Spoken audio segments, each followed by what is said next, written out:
Igor, como você está? Tudo bem? Thalita, tudo bem? Tudo bem Tudo por bem, aqui. Igor. A gente vai falar sobre essa realidade dos municípios da Amazônia, porque, de certa forma, essa realidade dialoga muito com o que a gente conversa, com o que a gente passa agora, né, vive agora, por conta desses desaparecimentos do Dom e do Bruno.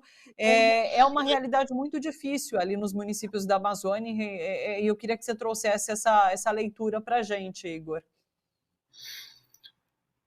A gente tem feito, né, alguns trabalhos aqui pela Rede Nossa São Paulo, no Instituto Cidades Sustentáveis, principalmente em relação a um índice que a gente criou ano passado, chamado Índice de Desenvolvimento Sustentável das Cidades. E nesse índice já aparecia, né, o péssimo desempenho das cidades da região amazônica nesse tema que a gente associa tanto com a floresta, né, a preservação da floresta, a questão, né, da Amazônia como pulmão do mundo, mas se você for olhar para as cidades, para aquilo que vem acontecendo nas cidades da Amazônia, o que a gente vê é totalmente o contrário, né? As cidades da Amazônia ficaram entre os piores desempenhos municipais nesse índice que avaliou 770 cidades. Então, a gente teve ontem também o lançamento, né, de um importante dado que monitora aí do Observatório do Clima, que monitora as emissões de gás carbônico, de gases de efeito estufa na atmosfera, e viu também que 8 entre os 10 piores municípios do Brasil estão situados na Amazônia.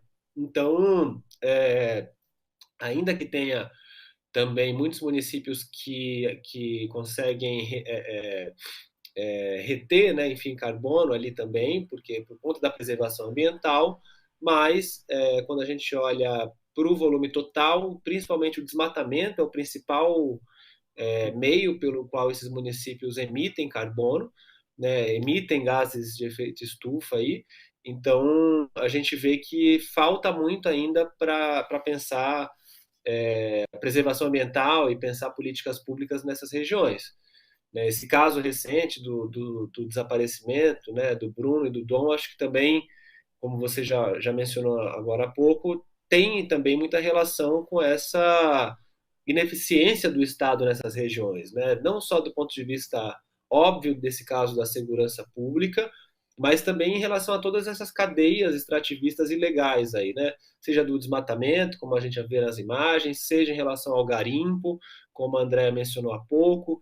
Então tem uma série de, agora que a gente começa, né, a ver maior repercussão das várias reportagens, dos vários relatórios que já foram produzidos sobre esses processos ilegais aí na Amazônia e o impacto disso que gera maior violência no campo. Também a Amazônia é a região com maior número de casos, né, de mortes por conflitos no campo. Então, tudo isso, acho que, né, esses dois desaparecimentos são um pouco a confluência de todos esses processos, né, e que agora talvez ganhe, né, com base nessa tragédia, uma repercussão global é, e evidencie o quanto as políticas públicas vêm sendo ineficientes nessa região. Esse índice que a gente fez ano passado, ele é também uma tentativa de sistematizar essas diferentes vulnerabilidades, vamos dizer assim, da região. Né? Então tem todos as dimensões daquilo que é conhecido como Objetivos do Desenvolvimento Sustentável da ONU. São 17, né, ODS, 17 objetivos. No total são quase 170 metas que o mundo inteiro, vamos dizer assim, deve cumprir para alcançar o desenvolvimento sustentável em 2030. O Brasil, obviamente, está muito longe disso. Essas cidades da Amazônia no fim dessa fila ainda, quando a gente se fala do Brasil. Então, dentro desse conjunto de indicadores que a gente analisou, infelizmente as cidades amazônicas estão entre as 10 piores, 7 são da região amazônica. Esse é um pouco o panorama, né, dos dados, aí, indicadores que a gente juntou em relação à cidade da Amazônia. A conclusão de fato é essa, é a ausência total do Estado, né, que leva a, seja problemas como esses que você apontou, relacionados ao meio ambiente, aos gases ali do efeito estufa, seja questões de segurança, como é o caso dos desaparecimentos. Existe essa... Na nossa imaginação, né, quando a gente fala em municípios da Amazônia, a gente pensa que eles têm um nível de qualidade ambiental melhor do que de outras regiões do país.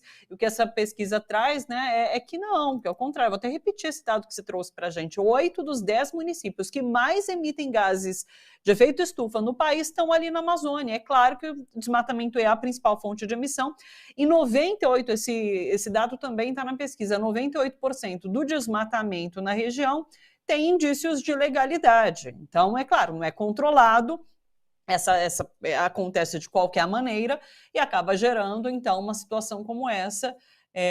Enfim, de se lamentar essa completa ausência e abandono por parte do Estado numa região tão importante, não só para a gente, porque a gente gosta sempre de lembrar que para o mundo todo essa é uma região importantíssima, né, Igor? E aí o que a gente tem de resposta muitas vezes são bravatas, né? De que ninguém pode falar da Amazônia porque está atacando a soberania Sim. nacional. Isso é uma balela, na verdade, né? Se não fossem muitos desses recursos, muito desse apoio que instituições internacionais dão para a sociedade civil, para os povos indígenas, a gente sabe que a situação seria ainda muito pior.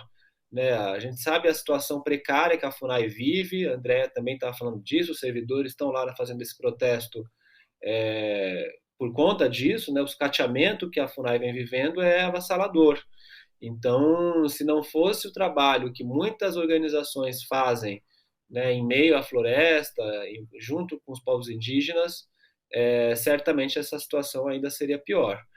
A gente sabe que né, apesar dessa ideia mais ampla que a gente tem de que na Amazônia as pessoas vivem ali em harmonia com a natureza, vamos dizer assim, talvez na área rural isso ainda seja possível, mas cada vez mais a gente tem concentração de pessoas em cidades, né? E as cidades amazônicas elas são muito delicadas, muito frágeis, exatamente porque elas tendem a desmatar, elas tendem a gerar mais poluição muitas vezes do que até um grande centro urbano, onde você tem meios de produção, técnicas mais eficientes, Sim. né?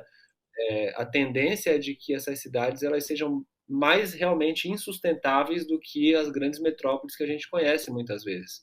Obviamente numa proporção menor, mas o impacto, né, a pegada de cada pessoa numa cidade da Amazônia muitas vezes é maior do que numa Sim. cidade como São Paulo. E também isso é importante para a gente pensar a importância de se pensar o que é o urbano nas suas diferentes facetas, né? O urbano não é só São Paulo, Rio, Recife, ou mesmo Belém, né? O urbano também é pequenas cidades ali que vão tendo um aumento da população urbana, um aumento da densidade urbana, mas sem a estrutura adequada para isso. Então, você vê a proliferação, enfim, de motos, ou no caso mesmo dos rios, a questão, né, dos acidentes com lanchas, é muito comum, escalpelamentos, uma série de especificidades da Amazônia que muitas vezes não são conhecidas ou reconhecidas como prioridades, né? Perfeito, Igor. Achei muito interessante você ter trazido essa questão das bravatas, né? Porque na semana passada circulou pelas redes sociais um vídeo em que Dom Philips participa de uma audiência, né? Na verdade, uma coletiva com o Bolsonaro, e ele questiona Bolsonaro sobre o tratamento que é dado para a floresta amazônica, sobre índices de desmatamento, e o que a gente vê na resposta de Bolsonaro é justamente isso que você disse, né? Olha, primeiro vocês têm que saber que a Amazônia não é de vocês, a Amazônia é nossa.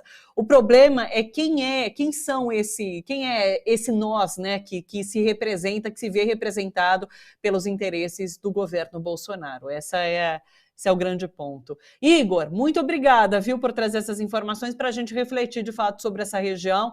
Aproveitar que o foco está sendo nessa região, né? Está sendo sobre essas questões todas que envolvem esses desaparecimentos. A gente precisa tocar nesses pontos e entender melhor o que se passa por ali. Obrigada, bom trabalho por aí e até a próxima. Obrigado pelo espaço mais uma vez e até a próxima.